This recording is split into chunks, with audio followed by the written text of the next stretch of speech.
வெளியூர் பயணமா? ரிசர்வேஷன் கிடைக்கலையா? படிக்கட்டு ஏறி இறங்க ரொம்ப சிரமமா இருக்கா? டிராப் டாக்ஸி புக் பண்ணுங்க. ஒரு வழி கட்டணம் மட்டுமே. டிராப் டாக்ஸி, எங்கும் எப்போதும்.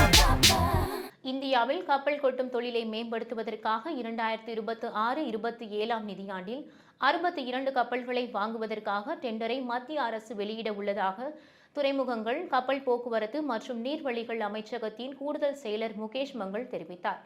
இந்தியாவின் மொத்த ஏற்றுமதி இறக்குமதி சேவையில் 91% வரை வெளிநாட்டு கப்பல் நிறுவனங்கள் மூலம் நடைபெறும் நிலையில், வெளிநாட்டு கப்பல் நிறுவனங்களுக்கு சரக்கு கட்டணமாக மட்டும் ஆண்டுக்கு 9 முதல் 10 லட்சம் கோடி ரூபாய் இந்தியா செலுத்துகிறது. குறிப்பாக ஏற்றுமதி சேவைக்காக மட்டுமே 5 லட்சம் கோடி ரூபாய் சரக்கு கட்டணமாக வெளிநாட்டு கப்பல் நிறுவனங்களுக்கு இந்தியா செலுத்துகிறது.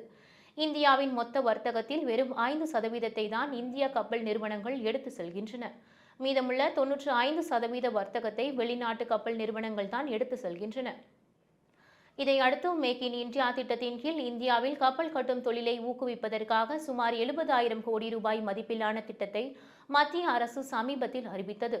இந்நிலையில் இந்தியாவில் கப்பல்களுக்கான தேவை குறித்து பேசியுள்ள முகேஷ் மங்கள், வரும் 2041-42 ஆண்டிற்குள் 437 கப்பல் இந்தியாவிற்கு தேவைப்படுவதால் அதை உள்நாட்டிலேயே உருவாக்க திட்டமிடப்பட்டுள்ளது. 437 கப்பல்களை கட்டுவதற்கான ஆர்டர்களை வெளிநாட்டு நிறுவனங்களுக்கு வழங்காமல் இந்தியாவில் கப்பல் கட்டும் தொழிலை ஊக்குவிப்பதற்காக உள்ளூர் நிறுவனங்களுக்கு வழங்க முடிவெடுக்கப்பட்டுள்ளது. குறிப்பாக இப்போது VLGC என்று அழைக்கப்படும் மிகப்பெரிய எரிவாயு ஏற்றி செல்லும் கப்பல்களும், VLCC என்று அழைக்கப்படும் மிகப்பெரிய கச்சா எண்ணெய் ஏற்றி செல்லும் கப்பல்களும் இந்தியாவில் உருவாக்கப்படுவதில்லை. எனவே VLGC மற்றும் VLCC ரக கப்பல்கள் இந்தியாவிலேயே தயாரிக்க இலக்கு வைக்கப்பட்டுள்ளது.